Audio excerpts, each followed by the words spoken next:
nós estamos aqui com a Laila Marques. Ela é uma pessoa que é referência no terceiro setor, é a líder hoje da FESA Croma e atua com diversos jovens em diversas mentorias, com várias empresas que acreditam nessa causa da inclusão produtiva dos jovens. E a Laila, ela fez o personal map dela e saiu um perfil muito interessante, né? O perfil de executor comunicador, que é uma combinação aí de alguém que tem uma inclinação forte para liderança, muita coragem, determinação e ao mesmo tempo a habilidade de comunicar, de persuadir pessoas. Mas, como qualquer pessoa, né, Laila? Como qualquer pessoa, todo mundo tem seus sabotadores. E aí a gente estava conversando um pouquinho aqui, mas antes de falar dos sabotadores, Laila, eu queria te perguntar o seguinte: como que você fortaleceu durante a sua jornada o autoconhecimento? O que foi fundamental para você? Perfeito, Newton. Primeiro de tudo, quero agradecer aqui a oportunidade de compartilhar um pouquinho sobre esse exercício do autoconhecimento. Quando eu olho para esse retrato, né, desse perfil executora, comunicadora, eu me identifico muito, né? Eu me lembro que desde jovem eu sempre quis fazer as coisas acontecerem, né? Me lembro em trabalhos da escola, que eu queria ali tomar a frente, liderar os projetos. Me lembrei aqui de quando eu tinha 14 para 15 anos, eu queria muito um celular e eu não tinha recurso financeiro, nem meus pais, né? E aí eu falei, bom, como que eu vou conseguir comprar um celular, que na época custava muito dinheiro. E eu pensei em N possibilidades para conquistar esse recurso. E foi quando eu decidi fazer um bazar na garagem da minha casa. Já fazendo empreendedorismo? Empreendedorismo, Newton, aos 14 anos. Eu literalmente pedi para minha mãe algumas roupas que ela não usava, eu olhei no meu guarda-roupa, eu lembro até hoje, eu fiz um cartazinho, colei em todos os estabelecimentos do bairro e abri durante um final de semana a minha casa, a garagem da minha casa, para esse bazar. Eu me lembro que nesse final de semana eu arrecadei quase R$1.000. E aí eu lembro que eu comprei o celular. Então eu tenho muito isso como uma característica desse exemplo que eu me lembrei quando eu era bem jovem, mas isso na minha jornada, né? Eu lembro que quando eu olhava para o meu futuro profissional, eu pensava em dois caminhos. Ou eu ia ser dona de uma grande empresa, ou eu ia ser presidente de uma empresa, né? Então, todo o meu caminho profissional foi baseado nessa característica de uma pessoa executora, né? Agora, e a comunicadora? Eu sou formada em comunicação social, né? Eu sou jornalista de formação. Eu lembro que quando eu tinha 16 anos, 15 anos na verdade, eu fiz um projeto de vida em uma ONG que eu participei, muito parecida com o Croma, e eu precisei fazer uma investigação de carreiras e profissões. E aí eu falei assim, nossa, eu acho que eu quero ser jornalista, porque eu gosto muito de falar, eu gosto de contar história, eu quero ajudar as pessoas, né? E aí com 16 anos, o que é normal para todo jovem, eu fiquei em dúvida, porque eu também gostava muito de desenhar. E aí eu falei assim, não, mas eu gosto de desenhar, então o que faz? E eu gostava de desenhar especificamente plantas de casa, assim. Falei, nossa, que carreira é essa? Arquitetura. E aí eu fiquei em dúvida. E eu lembro que o meu pai falou assim, filha, então faz um curso profissionalizante para você, né, decidir. E eu entrei na ETEC com 17 anos, num curso de edificações, que era um curso muito voltado para engenharia. Mas na grade, Newton, tinha lá desenho técnico. Então, falei, não, tem aula de desenho, eu vou desenhar plantas de casas, então é isso. Só que aí eu descobri, não só no curso, mas também estagiando na área, de que eu não tinha nascido para ficar na frente de um computador fazendo projeto em AutoCAD. O que eu queria era falar, contar histórias, conversar com as pessoas. Eu lembro, eu sentada na frente do computador pensando, enquanto eu estou aqui fazendo um projeto, tem o mundo todo lá fora acontecendo. Então, por que eu estou trazendo esses dois momentos, né? Porque eu me descobri também comunicadora, experimentando algumas possibilidades. Então, nem sempre a gente tem certeza do que a gente quer ser quando crescer, e tá tudo bem quando a gente crescer mudar de ideia. Mas uma das formas que eu fui descobrindo, né, quem eu era, aquilo que eu gostava de fazer, aquilo que eu não gostava de fazer, foi assim, através de pesquisas, através de orientação, conversas com outros profissionais, fazendo cursos, né, experimentando na prática. E aí eu lembro que quando eu tinha 18 anos, eu tive a oportunidade de concorrer a uma bolsa de estudos na faculdade. Na época foi o primeiro ano que teve o ProUni, faz muito tempo. Foi 2005, quase 20 anos. E aí eu lembro que eu estava na frente do computador tendo que tomar essa decisão. E eu literalmente olhei para dentro e falei assim, não, eu já me conheço. Eu já sei o que eu gosto, eu já sei o que eu não gosto. Eu já sei as características que fazem sentido para mim e as que não. Então, diante dessa escolha, eu optei por jornalismo. Mesmo tendo uma vozinha lá no fundo do meu pai falando, jornalismo não dá dinheiro, vai fazer arquitetura, você já está formada, já está trabalhando. Mas o autoconhecimento ele é tão importante que ele me fez, aos 18 anos, tomar uma das decisões mais assertivas que eu podia tomar, que é escolher a profissão que eu queria seguir, conquistar uma bolsa de estudos numa faculdade que eu não imaginava estudar, né, e viver tudo que eu vivi profissionalmente até chegar aqui onde eu estou. Então, é isso. Acho que a gente descobre na prática. É muito legal o que você falou, porque assim, é permitido, a gente pode testar, a gente pode errar, a gente pode entender caminhos, e quando a gente vai testar, a gente fala, não é bem isso que eu estava pensando. Essa é a idade mesmo que a gente tem para testar e escolher um caminho profissional, né? E olha quantas coisas interessantes hoje eu conheci de você, né? Empreendedora, desenhista, um monte de coisa legal que eu não sabia. Mas eu não desenho mais não, viu, Nilton? Isso já ficou... Pedi para fazer uma planta aí para mim, hein? Qualquer hora, tô brincando. Mas olha, eu sou formada em edificações, é que eu não tenho mais CREA, mas se eu tivesse, eu poderia assinar uma planta de uma casa de até 70 metros, olha só. Qualquer coisa eu vou te procurar aí, quando você renovar a certificação. Mas, uma pergunta aqui pra gente poder fechar então, Laila, é assim, todo mundo tem sabotadores, né? Hoje eu queria que você escolhesse pelo menos 2, assim, e falasse como que você faz para controlar esses sabotadores. Como que você controla, como que você lida com eles. Perfeito, Nico. Primeiro que, como eu disse antes, né, o autoconhecimento é literalmente a chave para você saber lidar tanto com as suas qualidades quanto com os seus sabotadores, mas principalmente com os seus sabotadores, né? Eu comecei a perceber alguns desses sabotadores que eu me identifiquei com todos, viu? Exigente, em demasia, muito direta, gananciosa. Eu trocaria essa palavra de gananciosa ou por uma pessoa com muita gana, né, com muita garra, ou ambição, né? Impulsiva, impaciente. Então, eu me identifico aqui com esses sabotadores. E acho que o primeiro é você reconhecer que eles existem em você. Não num lugar de crítica, não num lugar de, então eu não sou uma boa pessoa. Não, pelo contrário, né? É como você enxerga esses sabotadores de tal forma que você pode ressignificá-los para que eles possam te ajudar nas relações. Quando eu olho para o perfil, eu sempre penso em relacionamentos, né? Diversos, relacionamentos em família, relacionamento com amigos, relacionamento no trabalho. Acho que quando você conhece o seu perfil e você sabe lidar com esses sabotadores, você vai ter mais sucesso nas relações que você desempenha, né?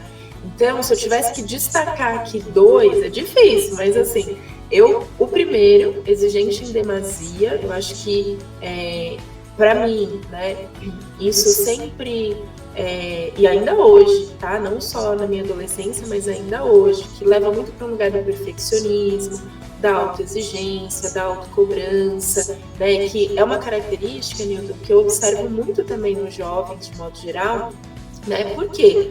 Porque é uma questão de como, principalmente aqui no Brasil, a gente foi constituído, né, numa sociedade onde existe um ganhador e um perdedor, né? Quando a gente olha na escola, eu sou classificada por notas e por avaliação. Então, isso nos faz, né, ser exigente demais com nós mesmos, a forma que a gente é avaliado o tempo todo, né? E eu olhava para mim antes, né, e falava assim, não, eu preciso ser aluna nota 10, eu preciso fazer as coisas tudo certinho, tudo correto, né? Na minha vida, nas minhas relações, eu, por exemplo, não gosto, nunca gostei de, por exemplo, beber ou fazer coisas erradas ou, sei lá, né, fumar, essas coisas, né? Assim, tô trazendo aqui exemplos que, assim, isso eu nunca gostei. Mas, além de não gostar, eu sempre me cobrei de não fazer essas coisas, de nem querer gostar dessas coisas, né? Justamente por conta dessa exigência em demasia, né? E eu fui observando nas minhas relações o quanto isso prejudicava, né? As minhas relações. Por quê? Quando a gente é exigente consigo, né? A gente tem o nosso... Como eu posso dizer?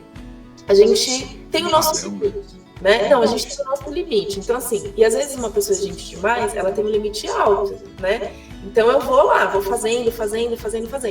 Só que isso não significa que seja característica de outras pessoas. Né? As pessoas, elas têm limites diferentes dos nossos, né? Então, quando a gente exige demais do outro, algo que talvez a gente... Então, assim, eu posso trabalhar 15 horas por dia, mas eu não posso exigir do Newton que trabalhe 15 horas por dia, por exemplo, porque meu limite é maior do que o seu, né? E quando eu fui percebendo de que esse nível de exigência em relação ao outro estava demais, né? Como que eu percebi isso? Com feedbacks, né?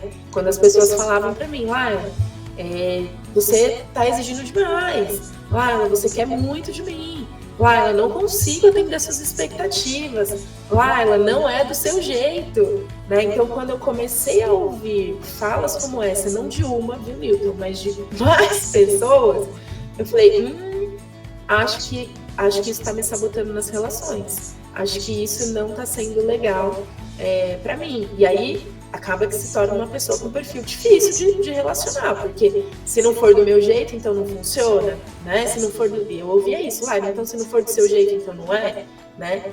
E como é que eu fui corrigindo isso? Significa, Newton, que eu sou menos exigente? Não, significa que eu ainda sou exigente, esse é o meu perfil, mas eu consigo equilibrar mais porque eu conheço essa característica. Então, eu consigo perceber outros perfis de pessoas. Se eu encontro um perfil do outro lado que não é um perfil como o meu executor, por exemplo, eu preciso entender e equilibrar essa minha exigência, né? Para que também não crie uma relação de estresse ou de sobrecarga ou de pressão em relação ao outro, né?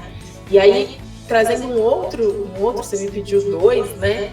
Eu vou destacar que eu vou para outra ponta, que é o de impaciência, né? É engraçado que a gente vive um tempo onde a gente ouve um áudio de WhatsApp na velocidade 2. Eu não sei se você faz isso, Newton, mas eu luto para ouvir na velocidade 1, né? Porque eu quero já ouvir o final. Então, assim, essa característica da impaciência, para mim, também é um lugar que, não só na minha fase de adolescente, mas eu ainda busco desenvolver, né? Por quê? Por característica, por perfil, eu já quero pensar na solução. Então, por exemplo, você traz assim, a gente está com uma situação que a gente precisa resolver, e lá. E enquanto você está me contando, eu já estou aqui, minha cabeça já está pensando em 3, 4 caminhos para solucionar. E antes, o que eu fazia antes? Antes eu não dava oportunidade de uma exposição completa da ideia do outro, né? Porque eu já estava aqui pensando na solução, eu já tinha solução. Então, às vezes, antes mesmo da pessoa concluir o raciocínio, eu já tinha 3 caminhos aqui para sugerir. E quando isso acontecia, no primeiro momento, de novo, né? Para mim, conhecendo unicamente o meu universo, que legal, eu sou uma pessoa resoluta, eu sou uma pessoa que, né, consegue pensar em soluções, Mas eu não percebia o quanto agir dessa forma feria a identidade do outro, o espaço do outro, o tempo do outro, né? E aí eu comecei a perceber, também por feedbacks, né, de que as pessoas têm um tempo diferente de reflexão, de raciocínio, né? E que eu preciso respeitar isso. E isso tem a ver com empatia, né? Que é algo que eu precisei desenvolver mais, né? Eu sempre me achei uma pessoa empática, até o dia que eu ouvi que eu não era uma pessoa empática. Eu falei, não, mas eu sou uma pessoa empática, eu ouço as pessoas, eu valorizo as pessoas, eu faço isso. Mas só que eu estava enxergando da minha ótica, né? E não da ótica de quem não estava se sentindo acolhido. Então, a impaciência, ela rouba você de ter relações mais profundas com as pessoas, né? Porque você perde a oportunidade de ouvir o outro na totalidade, de dar o espaço para que o outro faça como ele imaginou. E quando eu entendi isso, Newton, de verdade, assim, muita coisa mudou na minha vida pessoal e profissional também, né? Onde eu entendo que é muito importante ter escuta, porque eu não tô certa o tempo todo, né? E de que ao ouvir o outro, eu consigo refletir diferente, eu consigo até pensar de forma diferente, né? Uma pessoa impaciente não ouve, é uma pessoa acelerada, sabe? Aquela personagem do filme da Disney, a ansiedade, né?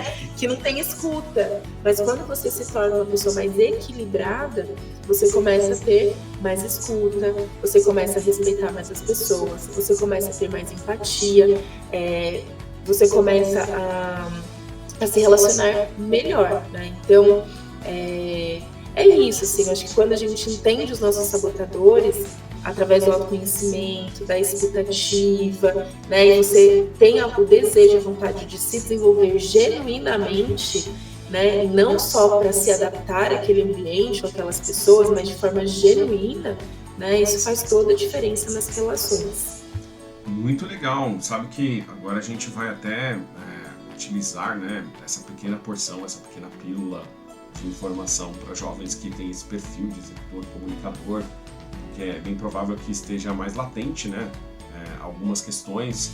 Então eu quero agradecer imensamente por você ter compartilhado um pouco, fiquei muito contente de te conhecer melhor e pode ter certeza que essa sua experiência vai ajudar muitos jovens, viu? Muito obrigado, Muito legal, Rito. Eu posso só fazer um complemento, já que do outro lado, né, quem está assistindo são pessoas que têm um perfil muito parecido com o meu, né, executores, comunicadores. Valorizem esse perfil que vocês têm, né, olhando ali para as qualidades também, né. Ser franco é muito importante, a gente precisa ter o cuidado na comunicação para como ser franco, né, para que não firamos pessoas, mas essa é uma característica muito importante.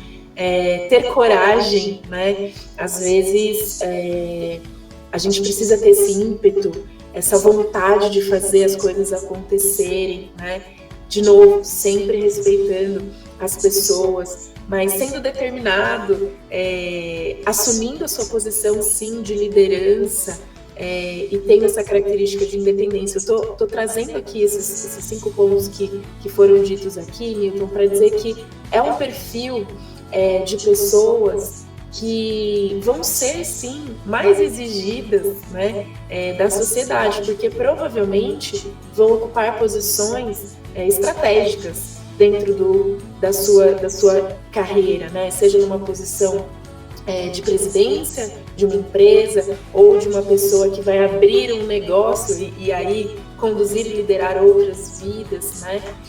Então, use essas qualidades com muita consciência, né? Para que, de verdade, vocês exerçam uma influência positiva sobre a vida das pessoas. E mais do que isso, acho que uma das coisas que eu mais percebi, Newton, com esse perfil é que a gente precisa o tempo todo, né, reconhecer o talento das outras pessoas. Porque muitas vezes a gente vai ter esse espaço de voz e outras pessoas não terão. Não porque elas não têm capacidade, mas por uma questão de perfil mesmo, né? Então, use todas as oportunidades que você tem, né, de evidenciar outras pessoas, de evidenciar o talento das pessoas, de evidenciar a potencialidade das pessoas, né? E utilize os espaços que vocês têm, que vocês adquiriram, né, para de verdade contribuir e ajudar com o seu entorno.